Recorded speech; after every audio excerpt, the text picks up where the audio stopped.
Halo Sobat Dunia Seribu Besar, semoga Sobat selalu diberi kesehatan, panjang umur, dan rizki yang melimpah, amin. Sebelum masuk ke alur ceritanya, jangan lupa dukung channel ini ya dengan klik subscribe, like, komen, dan share, terima kasih. Mari kita lanjutkan perjalanan, Li Qiye. Mulai, perintah sang manajer. Banyak persahabatan telah menunggu ini dan melemparkan batu giok halus mereka ke dalam warisan. Cahaya mulai menyala bersama dengan kekacauan energi yang berputar. Mereka mengetuk kotak-kotak baru dengan uang mereka, berharap akan terjadi aktivasi. Metode mereka berbeda-beda karena masing-masing memiliki pemahaman dan interpretasi yang berbeda terhadap rune yang tertanam. Tokoh-tokoh besar telah meneliti rune ini sebelumnya. Mereka tahu bahwa seseorang dapat menggabungkan semuanya menjadi satu bab kunci untuk membuka warisan. Sayangnya, tidak ada yang pernah berhasil melakukan tugas ini. Mereka yang menghabiskan hidupnya untuk memenuhi tujuan ini hanya memperoleh pemahaman dasar karena kompleksitas rune. Suara benturan keras terdengar saat orang-orang melemparkan batu kekacauan tingkat rendah dan tinggi, batu giok murni, dan berbagai harta karun. Itu menjadi aliran uang yang mengalir deras ke dalam corong. Siapapun yang menonton ini akan mengerti mengapa warisan itu sangat didambakan. Hal lain yang menonjol hari ini, beberapa orang mulai melempar logam dan koin fana juga. Ini karena pengaruh Li Qiye. Banyak yang mengira koin-koin fana juga memiliki peluang untuk mengaktifkan kotak-kotak tersebut. Koin-koin tersebut tidak berharga dan mudah dikumpulkan oleh para penguasa.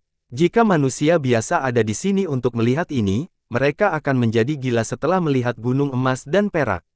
Bahkan kerajaan manusia biasa tidak memiliki apapun yang mendekati level ini. Beberapa mengamati hanya mengamati. Mereka berasal dari sekte besar atau bahkan raksasa. Faktanya, para petinggi seperti leluhur, pemimpin sekte, dan raja dari kekuatan besar ini telah tiba. Sayangnya, mereka memilih untuk tetap berada di balik bayang-bayang dan membiarkan murid-murid mereka berdiri di atas panggung. Para murid ini tidak terburu-buru untuk mengeluarkan modal mereka. Fokus mereka hanya pada Li Qiye, tidak ingin melewatkan satu detail pun. Mereka ingin belajar dari tindakan Li Qiye, berpikir bahwa dialah yang paling mungkin membuka warisan tersebut. Hal ini juga berlaku bagi para petinggi yang tersembunyi. Putri bambu yang tenang pun sama, mata cantiknya terus merawat. Dia mencium tubuhnya dengan malas sambil mengamati pemandangan sebelum berputar ke arahnya. Mencoba mempelajari cara membuka warisan. Tanyanya sambil tersenyum. Seolah kau tahu caranya. Jawabnya, jelas akurasinya. Itu sudah dalam genggamanku. Li Qiye tersenyum. Tidak ada seorang pun yang mampu melakukan itu sepanjang sejarah, bahkan Star Shooter dan Dark Frost Dao Lord sekalipun. Apa yang membuatmu berpikir bahwa dirimu istimewa? Balasnya, membuka permainan kecil ini mungkin sulit bagi orang lain, tetapi tidak bagi saya. Saya akan menjadi orang terkaya di dunia hari ini. Dia tersedak. Semua orang langsung berhenti dan memperhatikan setelah mendengar pernyataannya yang sombong. Lakukan saja, beri kami pencerahan. Seorang yang terlibat muda berteriak pada Li Qiye. Semua orang berbakat di dunia ini telah gagal, kamu tidak lebih baik dari orang lain. Sang putri mengernyit. Bagaimana jika aku berhasil? Li Qiye bertanya dengan tenang. Dia mengangkat dagunya dan berkata dengan angkuh, kalau begitu, mari kita bertaruh. Taruhan. Kenapa tidak? Apa taruhannya? Li Qiye tersenyum. Kerumunan menjadi tenang setelah mendengar ini. Mengingat statusnya di masa depan, ini mirip dengan pertandingan antara Li Qiye dan Kerajaan Pedang Kaisar Laut. Jika Anda bisa membuka warisan itu, Anda menang dan Anda bisa mendapatkannya dengan caramu sendiri. Sang putri berkata dengan dingin, jika kau tidak bisa, maka kehidupan anjingmu adalah milikku. Ada yang aku mau. Dia menatap dengan pandangan invasif. Dia merasa seolah-olah telanjang di bawahnya yang terang-terangan. Hal ini membuatnya marah dan malu. Dia menghentakkan kakinya dan berkata, kita bisa bicara setelah kamu membukanya. Kerumunan orang bisa melihat bahwa Li Qiye mempunyai niat jahat dilihat dari ekspresinya saat menatap sang putri.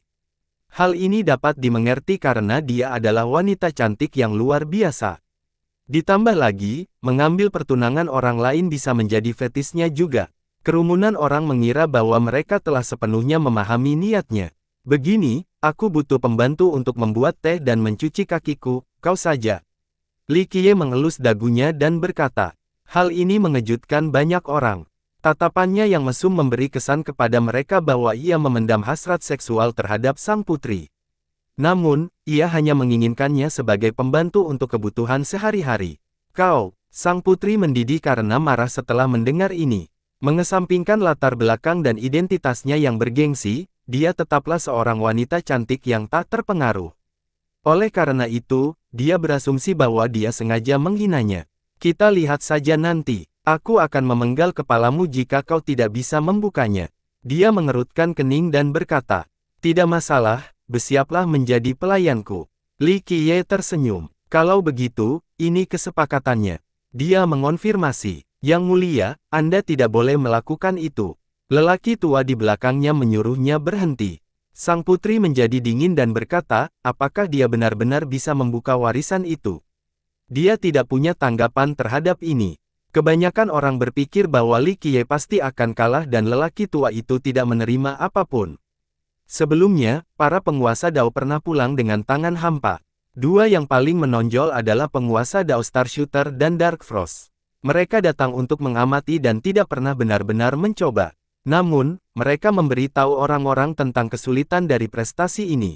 Hal ini juga terbukti sepanjang sejarah. Satu-satunya hal yang aku khawatirkan adalah kemampuanmu menjadi seorang pembantu, aku yakin kamu tidak pernah berlatih. Li Qiye tersenyum. Kau, seorang wanita bangsawan seperti putri belum pernah mengalami perlakuan yang begitu buruk sebelumnya. Bocah, lidahmu akan menjadi akhir hidupmu.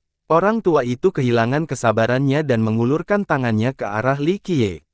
Jalan besar itu meledak saat dia menutup telapak tangannya. Semua orang merasa seolah-olah ada tangan tak terlihat yang mencengkeram leher mereka. Kuat sekali, mereka terkesan dengan kekuatan yang luar biasa. Tak seorang pun memperhatikan karena dia mengikuti sang putri seolah-olah dia adalah bayangannya.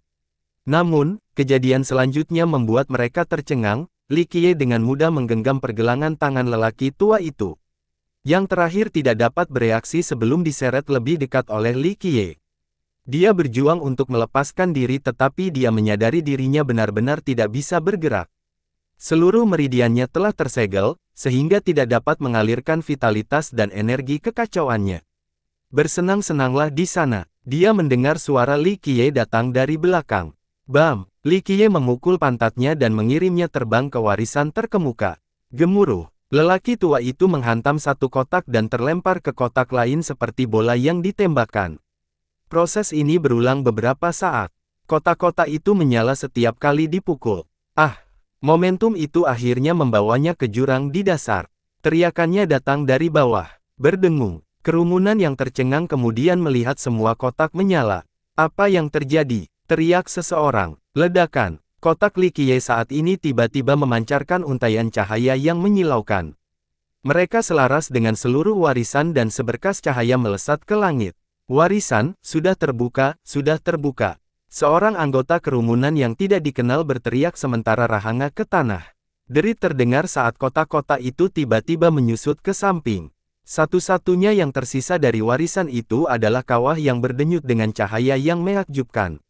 Rupanya ada harta karun yang tak terhitung jumlahnya di dasar. Berderit, proses perubahan itu tidak berhenti juga. Bahan-bahan yang tidak diketahui berkumpul di dasar dan warisan itu berubah menjadi panci yang cukup besar untuk merebus langit dan bumi. Wujud baru itu mengeluarkan ledakan terang dengan intensitas seperti ledakan jutaan bintang. Semua orang mengira mereka telah menjadi buta. Sosok itu muncul dalam cahaya itu dengan galaksi yang berputar di sekelilingnya. Siklus kehidupan berlangsung terus-menerus. Matanya yang penuh dengan kebijaksanaan dan kecerdasan dapat melihat menembus waktu itu sendiri. Cukup luas untuk menampung keabadian, setiap orang akan memikirkan frase ini setelah melihat sosok itu. Ia memancarkan aura seorang penguasa Dao dan memaksa banyak orang untuk berlutut. Dewa Dao Maha Tahu, beberapa orang dengan sukarela bersujud untuk menunjukkan rasa hormat mereka. Perwujudan kebijaksanaan, penguasa Dao Maha Tahu, membungkuk ke arah Li Qiye sebelum menghilang menjadi partikel-partikel kecil. Penonton masih belum bisa memahami perkembangan ini. Mereka kemudian terlempar dari piring dan melihat warisan itu terbang ke atas. Kemudian, benda itu menjadi piring makan terkecil dan mendarat di telapak tangan Li Qiye. Benda itu sepenuhnya tertutup oleh rune yang terlalu kecil untuk dibaca. Daerah itu menjadi datar lagi, lembah dan jurang tidak terlihat lagi. Mereka mengira bahwa mereka hanya melihat sesuatu sebelumnya, peninggalan besar dan alun-alun. Dia benar-benar membukanya. Seseorang duduk dengan pantatnya di tanah dan berkemah. Lucky dan Su Yiyun merasakan keheranan yang sama seperti banyak orang lainnya. Bahkan orang-orang penting yang tersembunyi pun tidak dapat mempercayainya. Warisan yang tak terpecahkan telah diselesaikan hari ini oleh Li Qiye yang meragukan semua orang. Lucky sangat percaya pada Li Qiye. Dia pikir peluangnya untuk membukanya cukup tinggi. Masalahnya adalah metodenya. Dia berasumsi bahwa dia akan menggunakan sejumlah besar batu giok murni untuk membukanya. Jadi, dia telah menyiapkan jumlah yang diperlukan. Sedangkan Su Yiyun, dia berpikir dia mungkin akan menggunakan koin fana lagi jadi dia juga mempersiapkannya. Keduanya ternyata salah. Li Qiye memperlakukan tetua Wang dari Kaisar Laut seperti bola dan menggunakannya untuk mengetuk piring. Saya secara resmi mengumumkan bahwa bangsawan muda Li telah membuka warisan unggul dan memperoleh seluruh kekayaan penguasa Dao Maha Tahu. Manajer itu memerlukan beberapa saat untuk menenangkan diri sebelum mengumumkan. Kali ini dia tidak mengumumkan itu pengumumannya. Meskipun dia sudah siap secara mental untuk kemungkinan ini, tetap saja itu datang terlalu cepat. Suasana berubah menjadi hening saat para penonton saling bertukar pandang antara bingung dan kagum. Saya menolak. Seorang anggota kerumunan tiba-tiba memecah keheningan. Pembangkang itu tak lain adalah Star Shooter Prince. Ia langsung menjadi pusat perhatian di lapangan. Warisan terkemuka dibuka oleh tetua kita yang menyumbangkan nyawanya demi hal ini. Itulah sebabnya sumber daya dan kekayaan menjadi milik Kerajaan Pedang Kaisar Laut kita, pangeran itu menyatakan dengan lantang. Kerumunan orang mengira ada sedikit logika dalam hal ini. Tentu saja, lempengan-lempengan itu diaktifkan oleh tubuh tetua mereka. Dia benar, tetua itu menggunakan hidupnya untuk memenangkan warisan. Dari sudut pandang manapun, Kaisar Laut adalah pemenang yang sebenarnya. Seorang yang terlibat berkomentar dengan agendanya sendiri, ingin membangun hubungan yang baik dengan raksasa itu. Yang lain hanya ingin membuat kekacauan dan berteriak, kita semua melihat siapa pemenang sebenarnya. Kalian harus membuat pengumuman lain untuk pemenang yang sah. Cara terbaik adalah dengan menimbulkan kekacauan dan kebingungan. Semua orang menginginkan bagian dari kue itu, jadi jika Li Qiye menang telak, maka warisannya akan berakhir. Ya, perlu pertimbangan lebih lanjut. Yang lain menimpali. Orang-orang di dunia ini telah menambah warisan selama berabad-abad, ini tidak bisa dibiarkan begitu saja. Para anggota kerumunan yang vokal berteriak, ingin membuat masalah untuk mencegah kesimpulan. Kita tidak bisa membiarkan orang Li ini mengambil warisan itu padahal dia tidak pantas mendapatkannya. Ya, kita perlu mengulanginya karena tidak masuk hitungan. Siapa yang tidak menginginkan kue terbesar di dunia? Hanya sebagian kecil saja yang akan mendorong sekte mereka ke tingkat berikutnya. Archaic Style tampak tidak mempengaruhi kepadatan yang semakin membuat tidak nyaman. Manajer itu menatap semua orang dan berkata, aturan adalah aturan. Kami tidak bermaksud mengubah aturan yang ditetapkan oleh Prominent Legacy. Tempat yang Noble Li diaktifkan, karena itu, sumber daya di sana adalah miliknya. Aturan ini ada di masa lalu, dan ada di sini sekarang juga. Archaic Style tidak akan mengubah siapapun atau sekte manapun. Kami secara resmi mengumumkan bahwa warisan ini adalah milik bangsawan muda Li, di luar biaya administrasi. Dia menyatakan dengan sungguh-sungguh. Meski suaranya tidak terlalu keras, semua orang bisa melihat keyakinannya yang tak tergoyahkan. Hal ini berhasil menghentikan para pembuat onar untuk membuat orang lain marah. Archaic Style adalah bisnis, bukan enkripsi. Meskipun demikian, reputasinya terbalut emas. Ia juga memiliki banyak pengaruh dan kekuasaan. Bahkan si Emperor Sword Kingdom tidak dapat memaksa Archaic Style untuk mengubah aturannya. Dengan demikian, kemenangan Li Qiye menjadi final setelah deklarasi resmi. Nah, Kerajaan Pedang Kaisar Laut kita tidak akan membiarkan ini terjadi. Kita akan mengambil kembali apa yang menjadi milik kita. Pangeran Penembak Bintang menghangatkan Li Qiye dengan dingin. Wah, berani sekali bicara seperti ini padaku. Apa kau tidak tahu siapa aku? Li Qiye tersenyum. Siapa kamu? Pangeran otomotif, tidak menyadari masalahnya. Orang terkaya di dunia. Menurutmu apa akibatnya jika menyinggung orang terkaya di dunia? Li Qiye, memangnya kenapa kalau kamu punya uang? Hanya orang kaya baru yang tidak penting. Sang pangeran membalas, uang tidak dapat menutupi bayangan antara 5 juta Grand Dowry Finite Jades untuk siapa saja yang mengalahkannya demi aku. Li Qiye mengangkat 5 jari dan berkata perlahan, 5 juta giok halus Grand Dao. Kerumunan itu berteriak. Ini merujuk pada batu giok yang dimurnikan oleh para mitra fisik suci Dao Agung. Batu giok itu bukan yang terbaik tetapi tetap sangat berharga, terutama jika jumlahnya sangat banyak. Belum lagi generasi muda, bahkan para pembudidaya yang lebih tua pun merasa angka ini mengesankan. Beberapa orang yang diperdagangkan sebentar, jelas dibeli oleh kesepakatan itu. Pangeran penembak bintang mungkin adalah salah satu dari 10 ahli pedang ajaib, tetapi bukan karena para leluhur dianugerahi pelajaran.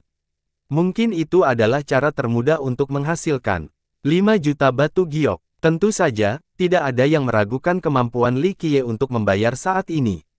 Jumlah ini hanyalah setetes air di lautannya. Beraninya kau? Starshooter gemetar karena marah. Wajahnya memerah saat dia memelotot ke arah Li Qiye, sentuh sehelai rambutku dan kerajaan kita akan memberikan pencapaian yang cepat. Tampar dia 2 kali, cukup keras untuk mematahkan gigi. 5 juta lagi, Li Qiye menambahkan dengan santai. Petik 2 tanda seru petik 2. Amarah Starshooter semakin memuncak. 10 juta. Kerumunan itu terasa relatif hati-hati setelah mendengar 5 juta, tetapi begitu digandakan. Jantung para leluhur mulai berdetak lebih cepat. Sepertinya ini kesepakatan yang bagus. Gumam salah satu leluhur. Satu-satunya hal yang menahan mereka adalah latar belakang sang pangeran. Kalau tidak, dia pasti sudah dihajar berkali-kali sekarang. Meskipun demikian, beberapa leluhur mulai mengubah penampilan mereka atau menyembunyikan identitas asli mereka. Situasi ini terlalu menguntungkan untuk diabaikan. Saya paham, saya tidak bisa melewatkan tawaran bagus ini. Tiba-tiba terdengar tawa terbahak-bahak. Semua orang menoleh dan melihat Jian Sanqiang berjalan menuju sang pangeran. Kita terlambat. Para leluhur yang tersembunyi merasa menyesal. Keraguan mereka membuat mereka kehilangan kesempatan. Beraninya kau? Sang pangeran sangat marah sekaligus takut. Anak nakal, tentu saja aku berani. Aku akan berjanji kepadamu dan membiarkanmu memulai lebih dulu. Sanqiang tertawa. Sanqiang berdiri di puncak benua pedang. Sang pangeran tidak diragukan lagi kuat untuk seorang anggota generasi muda. Sayangnya, ia masih harus menempuh jalan panjang sebelum mencapai level Sanqiang. Saya adalah anggota Kaisar Laut dan penerus dinasti penembak bintang. Dia tidak punya pilihan selain menampilkan latar belakang. Ya, aku tahu. Kau terlalu banyak bicara. Sanqiang memasang tangannya dan mengaktifkan niat untuk memanah meskipun sebenarnya dia tidak sedang memegang busur. Ledakan. Sang pangeran memanggil harta karunnya, menyadari bahwa ia harus melakukan sesuatu sebelum terlambat. Gemuruh. Sanqiang dengan mudah meletakkan sang pangeran di gerakan berikutnya. Muncul. Ia menamparkan sang pangeran 2 kali dan membuatnya terlempar keluar dari Hallowed City. Dan gigi menyembur keluar dari mulut pemuda itu. Tidak seorang pun menganggap ini mengejutkan karena adanya kekuasaan. Selesai. Sanqiang menamparkan tangannya, tampak siap menerima hadiah. Berikan dia. Li Qiye memerintahkan gaya kuno. Terima kasih, Tuan, beritahu saja saya jika Anda membutuhkan lebih banyak otot di masa mendatang. Sanqiang menerima uang itu dan dengan senang hati menghampiri Li Qiye untuk membungkuk. Dia sama sekali tidak menyerupai seorang ahli. Mendapatkan 10 juta hanya dalam sekejap mata adalah hal yang menghasilkan uang. Sekte saya tidak mendapatkan 10 juta dalam 1 tahun. Seorang leluhur berseru, seharusnya saya menerima kesepakatan itu. Tidak ada yang ingin menentang Raja Pedang Kaisar Laut. Masalahnya adalah hadiah yang tidak dipotong dan betapa mudahnya itu. Risikonya setara bagi para leluhur ini. Mereka merasa sangat tidak enak karena Jian Sanqiang telah mendapatkan hadiah karena keberaniannya. Para pemuda merasakan hal yang sama. Ini adalah jumlah yang sangat besar bagi mereka. Betapa menyenangkannya jika memiliki 10 juta. Seorang yang terlibat meneteskan air liur sambil berfantasi. Sungguh cara yang mahal untuk membalas dendam pada seseorang. Dia akan menjadi anak yang hilang.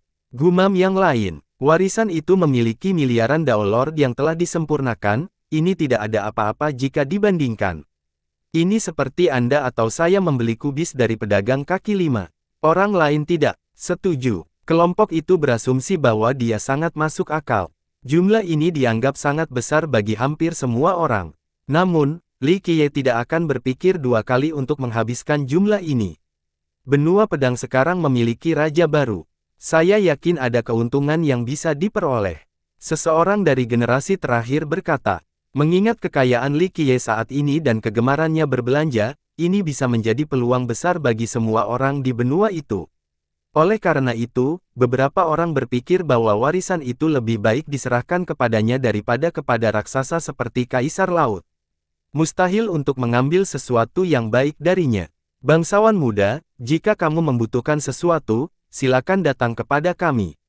Kami akan melakukan yang terbaik. Seorang yang terlibat berbicara tanpa malu-malu kepada Li Qiye. Ada apa? Kalau begitu, berlututlah dan panggil aku kakek. Li Qiye terkekeh dan berkata, keheningan segera terjadi karena permintaan yang meremehkannya. Sekali lagi, beberapa orang yang bertengkar lebih memilih kematian daripada aib. Sekarang aku punya uang, jadi mari kita bermain sesuatu yang baru hari ini. Li Qiye menyampaikan, orang pertama yang berlutut dan memanggilku kakek akan mendapatkan 1 juta batu giok Dao Agung. Ini konyol, apakah dia pikir dia sudah sehebat itu sekarang? Keluh seseorang, Li, jangan terlalu menganggap dirimu hebat hanya karena keadaanmu saat ini. Seorang jenius yang meloloskan diri ke arah Li Qiye. Sekarang aku bisa mendapatkan apapun yang aku mau tanpa mempedulikan perasaanmu. Jika kamu tidak senang, belanjakan saja lebih banyak uang daripada aku. Li Qiye tersenyum. Kau, si jenius memerah karena marah, tidak mampu bersaing dengan Li Qiye dalam hal ini. Kakek, aku memberi hormat. Seseorang akhirnya menyerah dan bersujud. Li Qiye menggelengkan kepalanya sebagai jawaban, aku tidak punya cucu yang tidak tahu malu sepertimu, tapi di sini, 1 juta. Setelah mengatakan itu, Li Qiye benar-benar melemparkan sejumlah uang kepadanya. Terima kasih. Kultivator itu bersujud lagi, benar-benar yakin. Meskipun melakukan ini di depan umum itu sambil tersenyum, ini adalah jumlah yang sangat besar bagi orang biasa seperti dia. Saya juga menyampaikan rasa hormat saya, kakek. Setelah melihat kasus pertama yang berhasil, beberapa orang lain mulai melakukan hal yang sama. Orang pertama yang memulai sesuatu adalah orang yang berbakat dan berani, yang kedua luar biasa, namun orang-orang setelahnya hanyalah orang bodoh. Li Qiye berkata, baiklah, 200.000 untuk kalian masing-masing. Enyahlah, jangan mempermalukan diri kalian lagi. Setelah mengatakan itu, ia memberikan jumlah yang tepat kepada para peserta yang berlutut tanpa mempedulikan uang. Mereka tidak mendapatkan 1 juta seperti petani pertama, tetapi masih banyak uang yang mudah didapat sehingga mereka pergi dengan senang hati. Bagi para ahli di sini, Li Qiye sepertinya sengaja mempermalukan orang. Sayangnya, keinginan uang terlalu besar. Hal ini membuat penonton yang tersisa merasa tidak nyaman. Meskipun hal ini membuat para petani malu, mereka tidak dapat berbuat apa-apa. Li Qiye ingin menghabiskan uangnya dan orang lain dengan senang hati menurutinya, tidak ada yang salah dengan hal ini. Meskipun demikian, suasananya dipenuhi dengan suasana yang canggung. Dia orang yang menarik, mungkin benua pedang akan lebih ramai mulai sekarang. Seorang leluhur yang berwawasan luas memberitahu temannya. Dalam Eight de Soles, tinju yang paling besar biasanya memiliki kekuatan paling besar. Saat ini, Li Qiye melakukan hal yang sama dengan uang. Ini unik karena sejauh pengetahuan mereka, Li Qiye tidak berasal dari garis keturunan yang kuat. Ia tiba-tiba menjadi orang terkaya di dunia dan dapat memberikan pengaruh besar pada Eight de Soles. Beberapa leluhur menjadi gembira dan bertanya-tanya tentang masa depan yang akan datang. Li Qiye memusatkan perhatiannya ke arah Putri Bambu Tenang dan berkata, segarkan ingatanku, kau pembantuku sekarang, kan? Topiknya berubah dari kekuatan uang menjadi pertaruhan antara keduanya. Sang putri telah kalah dan menjadi pembantu Li Qiye. Sang putri juga tidak mengejar kesuksesannya. Dia tentu memiliki kesempatan ketika tidak ada yang memperhatikan, tetapi dia memilih untuk tidak melakukannya. Berada di bawah sorotan menjadikannya malu, tidak mampu mempertahankan kesombongan dan keangkuhannya. Dia menggertakkan giginya dan menatap matanya, aku kalah taruhan dan akan menepati janjiku. Namun, beri aku waktu agar aku bisa melaporkannya kembali. Baiklah, saya akan menunggu layananmu. Li Qiye setuju dan mengangguk. Percakapan singkat ini mengejutkan para pendengar. Benarkah? Seseorang menarik nafas dalam-dalam. Calon ratu benar-benar setuju untuk menjadi pembantu Li Qiye. Ini adalah hal yang sangat menjanjikan bagi pertunangannya dan Raja Pedang Laut. Tidak mungkin Kerajaan Pedang akan menyetujui hal ini. Pakar lain menyatakan, kerajaan akan meledak dalam kemarahannya setelah mengetahui bahwa ratu mereka akan menjadi seorang pembantu.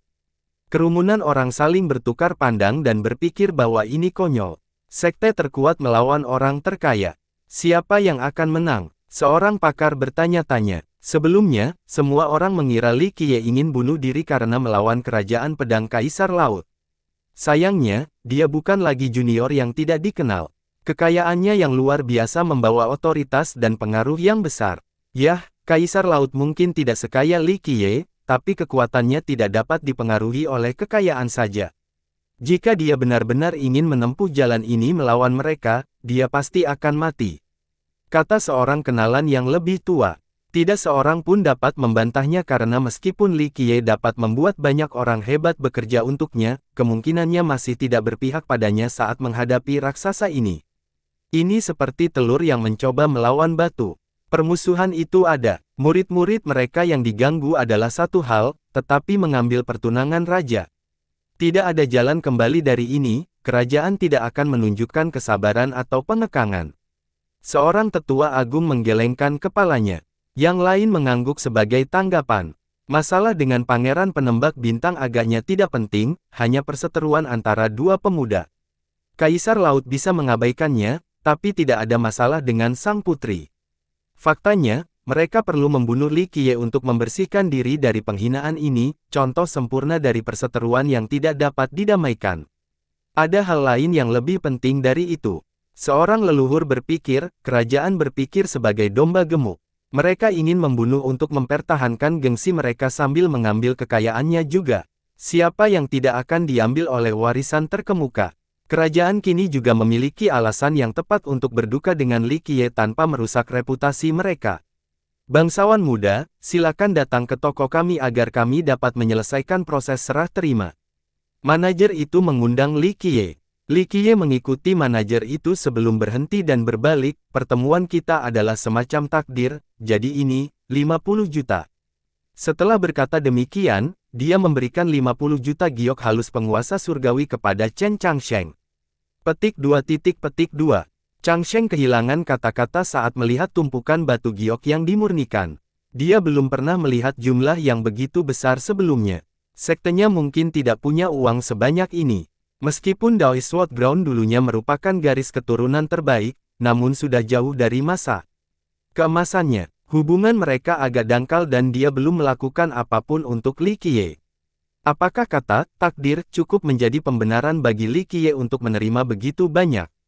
Akhirnya dia sadar kembali dan melihat bahwa Li Qiye sudah lama pergi. Dia membungkuk ke arah Li Qiye dan berkata, "Terima kasih, bangsawan muda."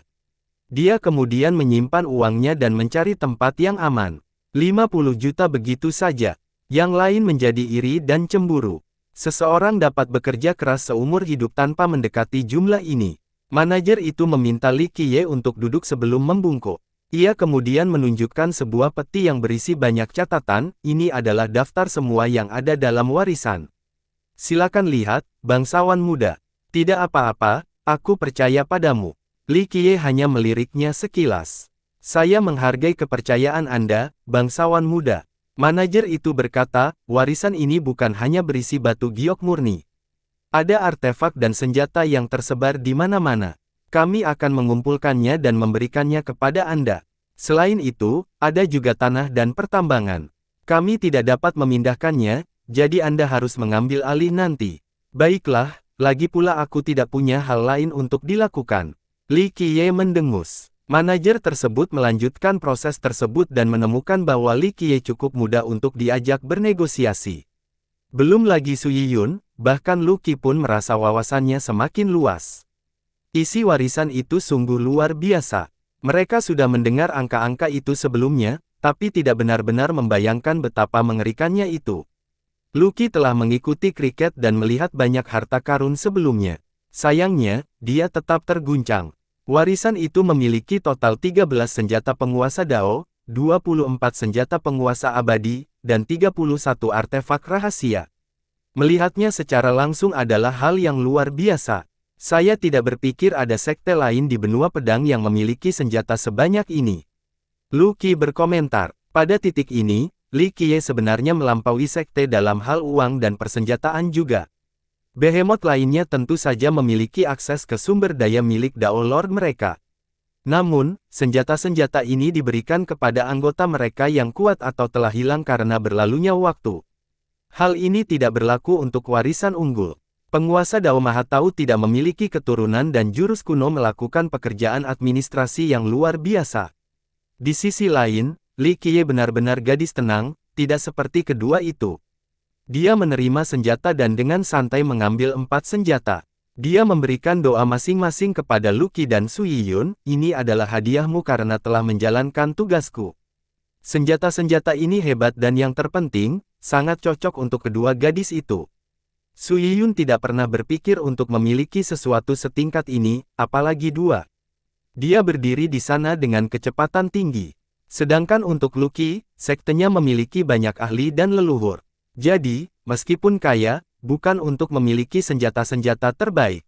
Dia hanya melayani Li Qiye dalam waktu yang singkat, tetapi dia malah memberikan doa tanpa berpikir dua kali. Para peserta berkerumun di luar cabang gaya kuno, menunggu Li Qiye keluar. Mereka mengerti bahwa saat dia keluar, dia tidak akan lagi menjadi junior yang tidak dikenal kecuali orang terkaya di benua pedang. Kekayaannya yang sangat besar dapat membuat siapapun tercekik. Oleh karena itu, banyak orang ingin melihat kelahiran orang terkaya di dunia. Dia datang, dia datang. Li Qiye akhirnya muncul bersama Lucky dan Su Yiyun di belakangnya. Yang terkaya di dunia, seseorang yang datang. Para raksasa di benua pedang tidak dapat dibandingkan dengannya dalam hal ini. Selamat, Tuan Muda Li. Anda adalah orang terkaya di dunia saat ini, seorang dewa di antara manusia. Beberapa orang segera mendekati Li Qiye. Tidak ada orang lain yang selevel denganmu, Tuan Li. Cahayamu menjangkau seluruh benua pedang dan seluruh dunia. Yang lain memberi selamat padanya. Tentu saja, sebagian besar hanya menonton dari ketenangan, tidak ingin membungkuk seperti pengemis. Itulah yang ingin ku dengar. Li Qiye tersenyum dan melemparkan beberapa juta batu giok murni kepada mereka yang datang, pergilah beli anggur dan nikmatilah dirimu sekarang. Terima kasih, Tuan Li. Terima kasih, Tuan Muda Li. Mereka datang dengan gembira meraih batu giok halus di tanah. Jutaan batu giok langsung lenyap. Pergi sekarang, ucapan Li Qiye tanpa memasukkan mata. Mereka yang mendapat uang dengan bijak pergi tanpa meminta lebih. Namun, beberapa orang di belakang melihat kejadian ini dan mengelilingi Li Qiye. Tuan Li, mohon bermurah hati dan menunjukkan simpati kepada mereka yang membutuhkan. Tolong beri saya 10 juta. Seorang petugas meminta sejumlah besar uang. Tuan Li, Anda sekarang punya miliaran dan miliaran. Tolong sisihkan 50 juta untuk saya. Yang lain bahkan lebih konyol lagi. Tuan Muda Li, Anda memiliki segalanya, baik penampilan maupun kekayaan, berikan saja saya 100 juta untuk mendapatkan karma baik. Kesempatan itu dibantah oleh orang lain. Mengapa aku harus memberi uang? Li Qiye menatap mereka dan tersenyum. Tuan Li, saya kehilangan orang tua saya lebih awal dan saya seorang gelandangan yang harus mencari jalan sendiri. Para bandit pernah bertengkar dan mematahkan kaki saya hampir tidak selamat dari kejadian itu dan terus mengalami masalah sejak saat itu. Hidup tidaklah mudah, mohon tunjukkan belas kasihan.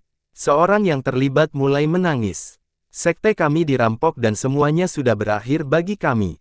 Kami hidup dalam kemiskinan. 2.000 dari kami tidak memiliki cukup makanan. Yang kulihat hanyalah sesama bertengkar dengan kulit dan tulang kuning, tolong selamatkan kami. Seorang ahli buru-buru menambahkan, Tuan Muda Li, 100 juta bagi Anda hanyalah setetes udara di lautan. Surga memberikan Anda dengan kekayaan ini sehingga Anda dapat membantu dunia. Bukan masalah besar bagi Anda untuk menghabiskan 100 juta, tidak, 1 miliar atau lebih untuk menyelamatkan kita. Yang lain menegaskan dengan tegas.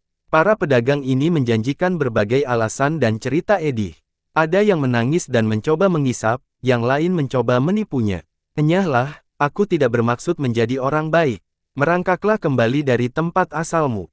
Li Qiye memegang tangannya dengan acuh tak acuh. Tuan Li, Anda sudah keterlaluan, tidak apa-apa jika Anda tidak mau membantu kami saat Anda sudah sangat kaya, tidak perlu melontarkan kata-kata yang meremehkan seperti itu.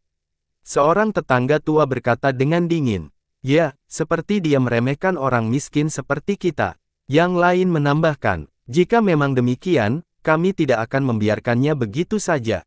Jumlah kami di benua pedang lebih banyak daripada kalian. Yang lain ingin memaksa Li Qiye untuk menyerahkan sejumlah uang. Li Qiye terkekeh setelah melihat ini dan berkata, siapapun yang menghalangi jalan kita, penggal kepalanya. Dengan itu, dia terus melangkah maju. Klang, klak, klak. Su Yiyun mengangkat pedangnya dan sinar yang berputar dengan niat membunuh menjadi kenyataan. Menjadi sangat jelas bahwa dia tidak akan menunjukkan belas kasihan. Bergerak atau mati, ekspresinya berubah garang. Dia mendapatkan tempatnya sebagai salah satu dari 10 anak ajaib dengan kekuatannya sendiri. Orang-orang di sekitar mereka tidak memiliki kesempatan dan akan tumbang dalam satu tebasan. Mereka bukanlah orang-orang hebat atau ahli memecahkan. Oleh karena itu, rasa takut menguasai mereka. Mereka saling bertukar pandang dan tidak punya pilihan selain memberi jalan bagi Li Qiye. Meskipun mereka menginginkan uang dengan mudah, hidup mereka lebih penting.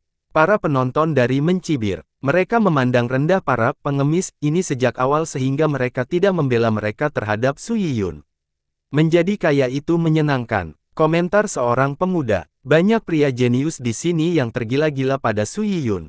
Sayangnya, dia sekarang bekerja di bawah Li Qiye yang jauh lebih lemah. Hal ini membuat mereka cukup iri dan kesal. Mereka mengira bahwa ini adalah kekuatan uang, tidak peduli seberapa tidak mampunya seseorang. Selama mereka punya cukup uang, ahli pedang hebat atau apapun akan bekerja untuk mereka. Saat kelompok itu memimpin, sebuah bayangan tiba-tiba melompat ke arah Li Qiye dengan kecepatan yang sangat tinggi. Bayangan itu menghindari sinar pedang Yiyun dan meraih Li Qiye. Hati-hati, dia mengubah wujudnya tetapi sudah terlambat.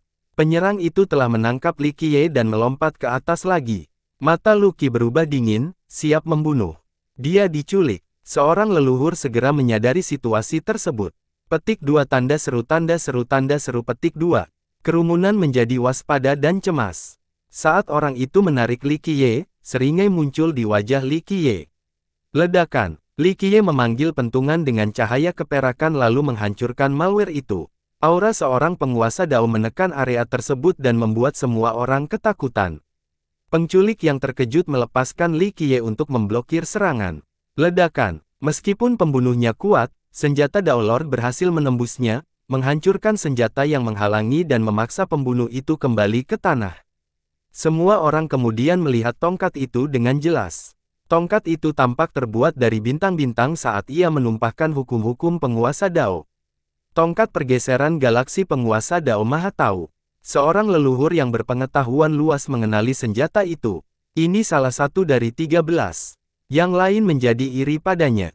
Untuk menyembunyikannya, mereka menyembunyikan warna hitam dan tidak terlihat karena teknik siluman. Meskipun demikian, mereka mulai muntah darah setelah dipukul langsung oleh pentungan. Perbedaan senjata sangat mencolok. Serangan yang tiba-tiba itu awalnya mengejutkan banyak orang. Namun, hal ini sudah diduga. Siapa yang tidak menginginkan kekayaan Li Qiye saat ini? Selain itu, ia memiliki tingkat perbaikan yang lemah dan tidak memiliki pendukung yang dikenal. Oleh karena itu, semua orang ingin testimoni dagingnya yang lezat. Hanya saja mereka tidak punya waktu untuk membuat rencana. Apalagi saat itu masih siang bolong. Kegagalan bisa mengakibatkan hancurnya reputasi pribadi mereka dan juga reputasi sekte mereka. Namun, pornografi ini sudah kehilangan kesabaran dan memutuskan untuk menyerah. Sayangnya, itu tidak berhasil. Orang itu langsung berbalik dan lari tanpa berkata apa-apa. Mau kemana? Li Qiye tersenyum dan mengangkat tangannya.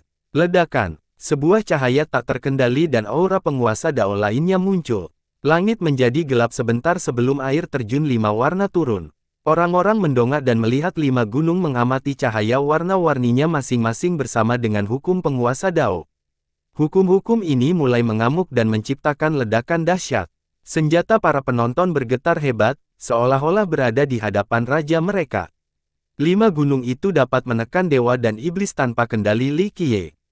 Hanya itu kekuatannya. Palu langit 5 warna, senjata lain dari penguasa Dao Maha Tahu. Leluhur yang sama sebelumnya berteriak setelah melihat fenomena visual itu. Penyerang yang melarikan diri menjadi terkejut dan tidak berani meremehkan tekanan yang datang.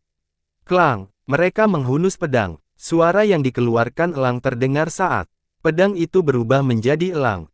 Mereka melompat ke atas agar bisa melarikan diri lebih cepat.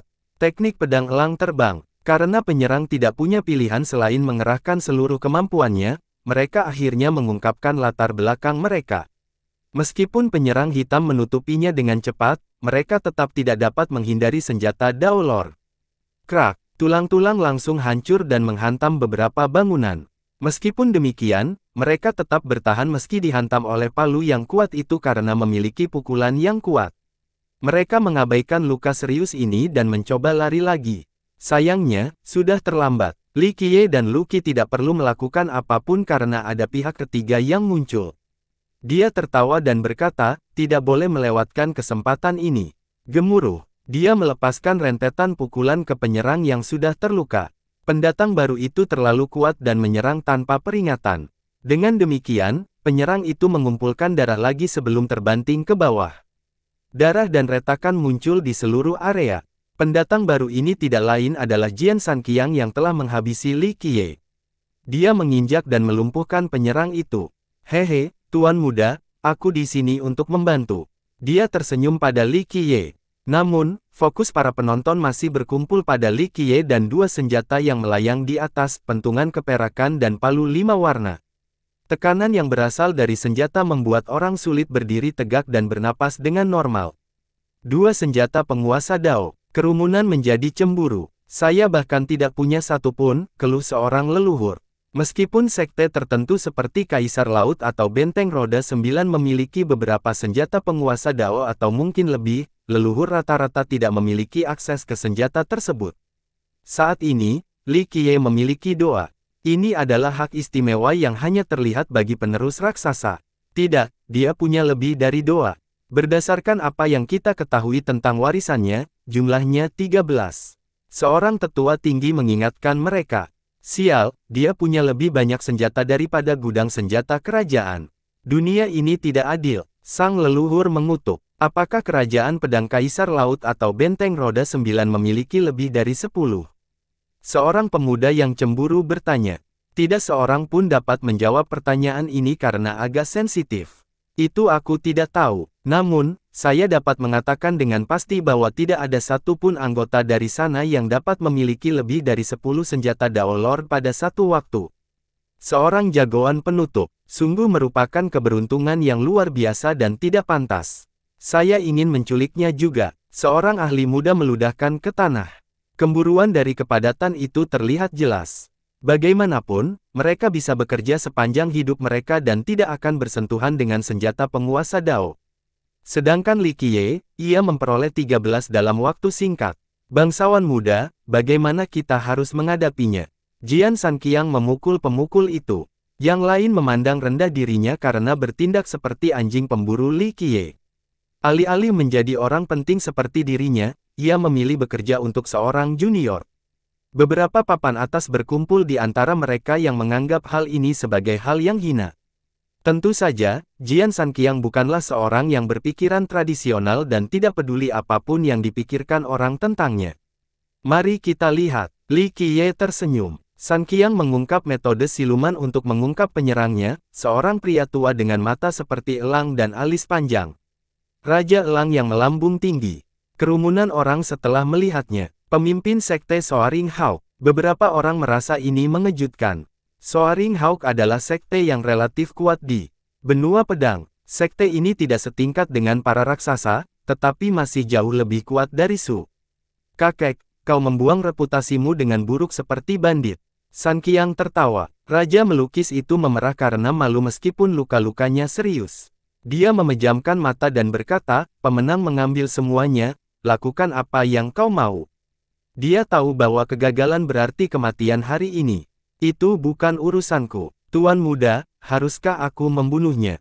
Sun Qiang menatap Li Qiye. Meskipun beberapa anggota mengenalnya atau bahkan memiliki hubungan baik dengannya, tidak ada yang membantu.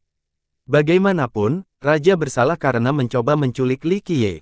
Berapa nilainya? Li Qiye tersenyum. Maaf, Sun Qiang tidak mengerti. Berapa banyak Soaring Hawk yang bisa membayarnya? Li Qiye menjelaskan. Yah, Sun Qiang tidak dapat langsung menyebutkan angkanya. Lu Qi menjawab, mengingat sejarah Soaring Hawk yang memiliki 5 penguasa, seharusnya bisa mengumpulkan 7 juta Heavenly Sovereign Refined Jade dalam waktu singkat. Tentu saja, hal ini akan membuat mereka bangkrut. Dia memiliki pemahaman yang baik tentang berbagai sekte di dunia. Baiklah, kalau begitu kirimkan pesanku kepada mereka, bahwa jika mereka membayar tebusan 2 juta Heavenly Sovereign Refined Jade hari ini, aku hanya akan menelanjanginya dan menggantungnya di dinding kota. Jika mereka membutuhkan 2 hari, maka kita akan mencambuknya di depan umum dan hukumannya akan menjadi 5 juta. 3 hari, kita akan menjadikannya contoh dengan membakarnya sampai mati. Kerumunan orang saling bertukar pandang setelah mendengar ide aneh Li Qiye. Mereka mengira dia akan langsung mengeksekusi raja alih-alih berusaha mendapatkan tebusan. Kau, sang raja memimpikannya darah karena marah. Soaring Hawk Monarch diikat di atas gerbang kota sesuai perintah Li Qiye. Seorang pejuang lebih memilih kematian daripada aib.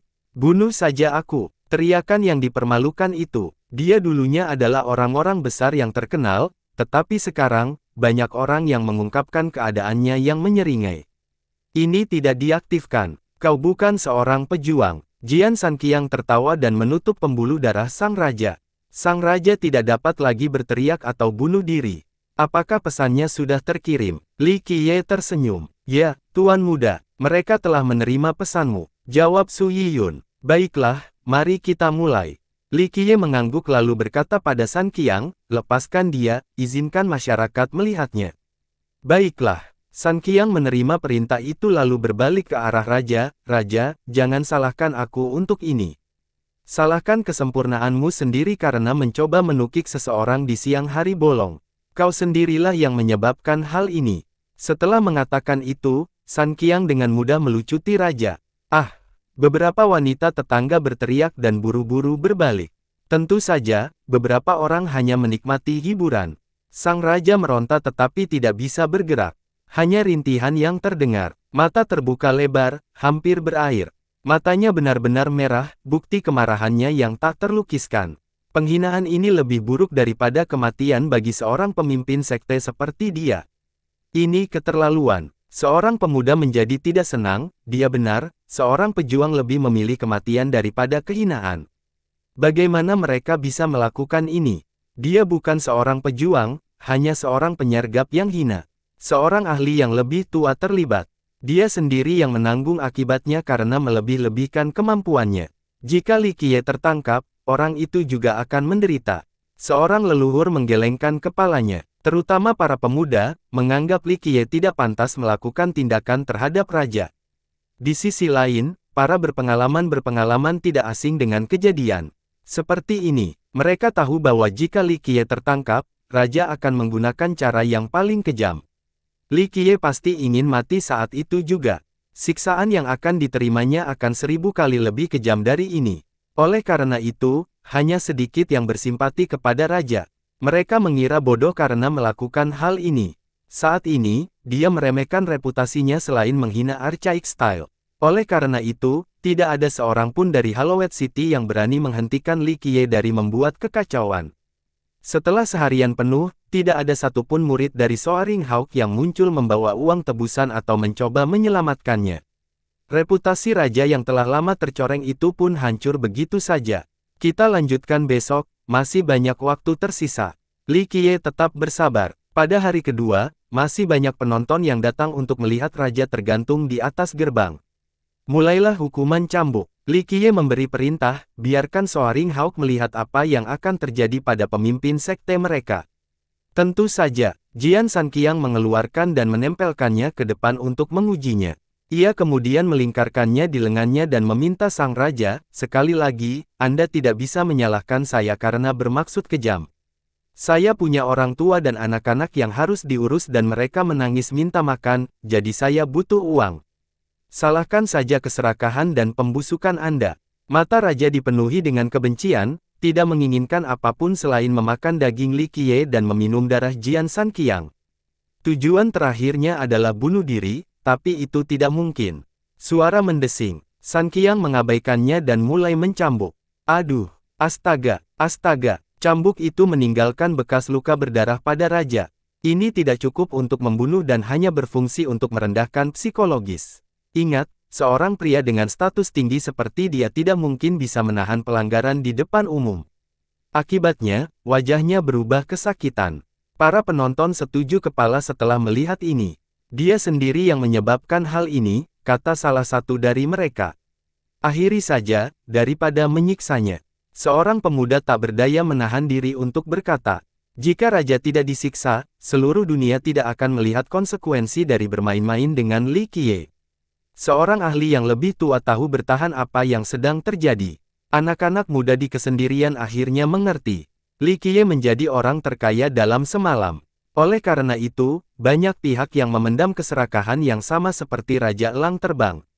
Beberapa dari mereka pasti punya rencana untuk menangkap Li Qiye demi kekayaannya. Godaannya terlalu besar dan membenarkan metode yang paling kejam. Oleh karena itu, Li Qiye menjadikan raja sebagai contoh untuk mencegah masalah di masa mendatang. Aduh, astaga, astaga, banyak sekali bekas luka muncul di tubuh raja. Sayangnya, kerusakan psikologis akibat kehilangan muka jauh lebih parah. Akankah Soaring Hawk mencoba menyelamatkannya? Seorang pemuda ikut bergosip. Dalam situasi seperti ini, tidak seorang pun dapat mencoba menghentikan kejadian tersebut, jika tidak mereka akan dianggap sebagai kaki tangan. Satu-satunya yang mengirim adalah sektenya sendiri. Mereka punya dua pilihan, menggunakan kekerasan atau membayar tebusan. Jika mereka tidak melakukannya, mereka tidak akan pernah bisa berdiri tegak lagi. Seorang tokoh besar berkata, hanya melihat pemimpin sekte mereka dipermalukan seperti ini tidak dapat diterima. Yang lain mengangguk setuju. Perilaku raja sebenarnya tidak penting. Mereka harus melakukan sesuatu untuk menjaga agar sekte mereka tetap bersatu. Menggunakan kekerasan, seorang yang mengamati area tersebut, berharap bisa melihat anggota Soaring Hawk. Mereka harus mengerahkan segenap kemampuan. Kalau tidak, lebih banyak anggota dari sekte mereka akan bergabung dengan tuan mereka di atas gerbang. Jawab orang penting itu. Aduh, astaga, astaga. Jian Sanqiang tetap sibuk dengan tenggelamnya, menambah lebih banyak luka pada raja yang tergantung itu. Tentu saja, ini hanyalah luka fisik bagi para pengecut. Masalah di sini adalah kerusakan pada pikiran dan hati Dao. Raja menginginkan kematian. Jika bukan karena segel lengkap pada meridian dan ototnya, dia akan mencoba menggigit lidahnya. Para penonton tahu bahwa meskipun dia selamat, dia tidak akan mau bertemu siapapun lagi, tidak ada yang tersisa dari reputasi dan otoritasnya. Lebih jauh lagi, reputasi sektenya juga rusak parah. Tolong berhenti, tolong berhenti. Tiba-tiba, seorang lelaki tua bersama sekelompok murid muncul di depan gerbang. Penatua pertama Soaring Hawk, kultivator lain mengenalinya. Sang raja memejamkan mata, tidak ingin melihat para pengikutnya. Sedangkan para pengikutnya, mereka bertepuk tangan dan menyeringai setelah melihatnya. Jika ini adalah situasi yang lain, mereka akan membahayakan nyawa mereka untuk membalas dendam kepada pemimpin sekte mereka. Namun, mereka harus menahan diri untuk membayar tebusan dan menyelamatkan pemimpin mereka. Sesuai dengan permintaanmu, bangsawan muda Li, kami telah menyiapkan 5 juta batu giok. Tolong bebaskan guru sekte kami. Tetua pertama Soaring Hawk bersujud di hadapan Li Qiye dan Jian Sanqiang. Meskipun mereka membenci Li Qiye karena berbagai alasan, mereka hanya bisa melampiaskan kemarahan mereka. Pertama-tama, mereka salah. Li Qiye bisa saja menyatakan tidak masuk akal dan tidak ada yang akan mengancamnya karena dia adalah korban. Ditambah lagi, tujuan utama mereka adalah menyelamatkan pemimpin sekte. Oleh karena itu, para tetua ini memilih untuk merendahkan hati dan tunduk semampunya. Dia bangkit dan memegang kantong dengan kedua tangannya, lalu menyerahkannya kepada Li Qiye. Li Qiye meraihnya dan melemparkannya ke Sanqiang tanpa peduli. Dia tersenyum dan berkata, karena kamu datang dengan tulus, aku akan menepati janjiku dan membiarkannya pergi. Kalau 5 juta, itu adalah hadiahmu. Terima kasih, bangsawan muda. San Qiang sangat gembira. Sekali lagi, yang lain menjadi iri padanya karena mendapatkan 5 juta batu giok pemurnian penguasa surgawi dalam waktu yang singkat. Beberapa leluhur berharap mereka bekerja untuk Li Qiye karena jumlahnya lebih dari total kekayaan mereka. Selain itu, San Qiang tidak benar-benar berbuat banyak. Siapapun dari mereka bisa melakukan hal yang sama. Yang terpenting, Soaring Hawk tidak setingkat dengan si Emperor Sword Kingdom. Menyerang Soaring Hawk masih bisa diterima. Mereka bisa mengambil risiko. Sayangnya, kesempatan itu sudah hilang. Baiklah, Raja, murid-muridmu ada di sini untuk menjemputmu. Saya harap Anda cepat pulih dan mempelajari sesuatu dari pengalaman ini. Jangan membuat masalah lagi di masa depan. San Qiang tersenyum dan melepaskan raja dari tali. Sang raja pencari darah setelah segelnya hilang. Kulitnya berwarna kuning pucat. Tuan Bangsek, para murid segera mengelilinginya. Jangan khawatir, dia hanya sedikit marah, itu saja. Biarkan dia minum sup dan obat, dia akan bangun dengan segar seperti harimau, kata San Qiang. Nada sarkastis itu tentu saja membuat para murid marah, tetapi San Qiang mengabaikan mereka. Ambil kembali ketua sekte. Tetua pertama tidak ingin berlama-lama. Kerumitan lebih lanjut tidak dapat diterima setelah membayar uang tebusan yang sangat besar. Para pengikutnya patuh dan kelompok itu pergi bersama-sama. Banyak ahli yang tahu bahwa Soaring Hawk akan menghilang dalam waktu lama setelah pukulan telak terhadap reputasi dan kekayaan mereka. Mereka tidak lagi memiliki keberanian untuk bertemu dengan siapapun. Suasana menjadi hening setelah mereka pergi sampai Li Qiye berbicara sambil tersenyum, saya menikmati kegembiraan jadi saya menyambut siapapun yang ingin menculik saya. Tentu saja, mereka sebaiknya mempertimbangkan berapa banyak uang yang dimiliki sekte mereka terlebih dahulu beserta kekayaan pribadi mereka. Sebaiknya lakukan itu agar teman-teman Anda tidak terkejut dengan jumlah uang tebusan itu. Tak seorang pun menjawab Li Qiye. Beberapa orang saling bertukar pandang secara diam-diam, terutama orang-orang penting. Mereka tentu ingin menangkap Li Qiye seperti halnya raja. Sayangnya, konsekuensinya tampak cukup serius. Dibunuh adalah satu hal, tetapi dipermalukan seperti itu sekali tidak dapat diterima. Mereka akan menyeret sekte mereka juga. Li Qiye terkekeh dan tidak menunggu jawaban sebelum pergi. Bangsawan muda, berdoa untuk memanggilku jika ada hal lain. Aku akan menjadi orang pertama yang berlari. San Qiang berteriak pada Li Qiye.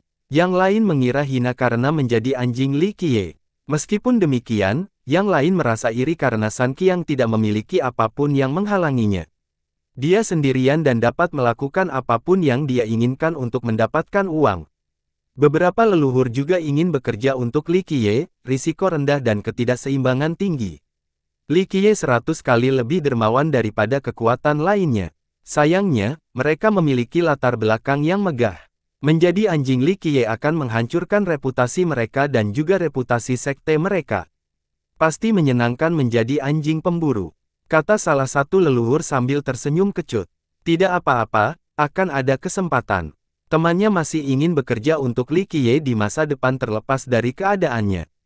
Manfaatnya terlalu banyak. Raja Elang Terbang Tinggi menjadi contoh utama untuk tidak main-main dengan Li Qiye. Beberapa leluhur masih berniat menculik Li Qiye tetapi mereka perlu mengeluarkan kembali kemampuan mereka sendiri dan risiko yang menyertainya. Orang terkaya di dunia tentu saja terlihat seperti domba gemuk di mata mereka. Sayangnya, mereka perlu mencari tahu kekuatan yang sebenarnya. Kebanyakan orang pernah mengira sebagai junior yang beruntung, yang pada akhirnya akan menghancurkan kesombongan dan ketidaktahuannya. Saat ini, pandangan mereka terhadapnya telah berubah sejak ia memiliki senjata dan sumber daya Dao Lord yang luar biasa. Menurut mereka, pendakiannya tidak meningkat sama sekali. Meskipun demikian, listrik yang melonjak dan benar-benar dapat mengancam mereka. Bagaimanapun, 13 senjata Dao Lord sudah cukup untuk mengintimidasi siapapun. Tentu saja, ini bukan berarti dia tidak terpecahkan. Hanya saja dia memiliki keunggulan yang sangat besar dibandingkan orang lain. Yang terpenting, karena kemampuan untuk menjadi sangat murah hati, para kemampuan yang lebih kuat secara alami ingin bekerja untuknya. Semua ini membuat penangkapannya menjadi sangat sulit, tidak ada yang ingin mengalami nasib yang sama seperti raja.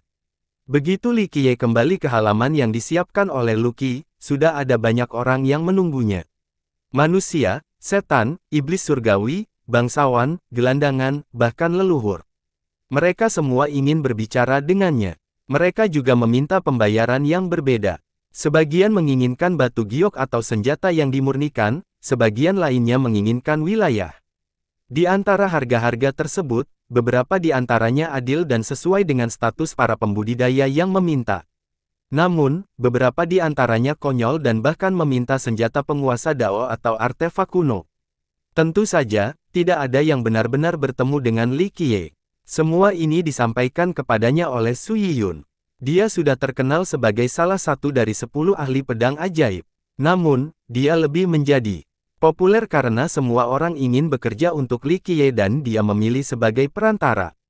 Bahkan para penguasa dan leluhur memintanya untuk memberikan kata-kata yang baik untuk mereka.